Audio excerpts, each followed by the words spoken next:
This morning, as I was listening to the news, I don't usually sit and watch the news, but I'll have it on when I'm cleaning dishes or, cleaning up the house. And they were getting ready for a commercial break, and I heard them say that stay tuned. The Australian fires causes food shortages. And they went to the commercial break. Well, that caught my attention, so I decided I would, sit down and watch it and listen to it.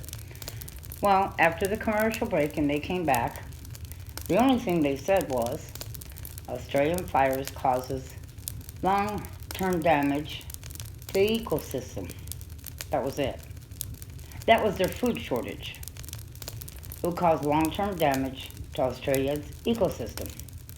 Then they went on to discuss about the animals there and how they're feeding them carrots and sweet potatoes. They're laying them out for the animals, which I'm glad they're doing that, because the animals that are there that have survived the fires don't have anything to eat.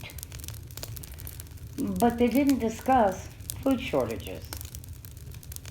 They said nothing about it. And I said to myself, has our news now just become bait that they just say something and put it out there to keep you tuned so you don't change the channel? It seems to me it does. Because they really do not ever give you any real information on anything. They don't. And I'm sitting here saying to myself, I was waiting for them to say something about how this was going to affect the global food shortages. What could people expect? What shortages and what particular food could they expect? Nothing. There was absolutely nothing. Our news is nothing. It's nothing but ridiculousness. I mean, seriously, all they talk about is impeachment, impeachment, impeachment, impeachment, and that's it. News doesn't remind me of news anymore. It doesn't. And it's disgusting. Because yes, those fires are definitely going to affect our food chain. Definitely. When you take a combination of all the droughts that have happened and the floods that have happened and the low production of food that we have already, and then you combine it with what just is still going on over there, we can expect some major disaster from it all. But they don't really discuss that. They just say one or two words to keep you from changing the channel, because it kept my attention until after they said it, and then after that, all it did was make me angry. Because to me, it's nothing more than fake news. And I mean that seriously. When you say to somebody, oh, well, we're going to tell you about how this fire is going to cause global food shortages, and you say nothing as to how or what food shortages globally it's going to cause, or how the combination of everything that's going on, which is exactly why it's going to happen, is a combination of everything else, and then this major fire that is absolutely incredible is just going to add to it.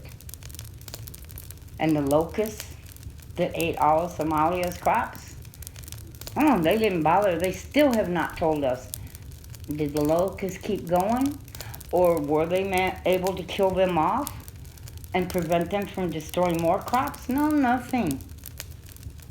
What do they care? See, they know what's going on, and I bet you a lot of them are already prepared for what's coming, because they have quite a bit of money to do so.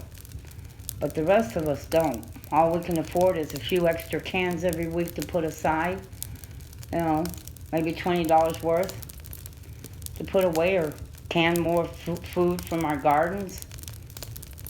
Folks, don't be depending on the news to give you the truth. Just because you do not hear major announcements on the news that we are heading for a serious food shortage, don't think for a second, oh, well, the news isn't reporting it, so, that's just hype. That's just people out there running scared. No, it's going to happen. And you need to be prepared for it. Don't sit around and wait on the news and their truth, because they're not telling any truth. Every time they come up with a story and they weren't going to say something, they say nothing. Impeachment, impeachment, impeachment. Keep stalking, folks, please, and God bless.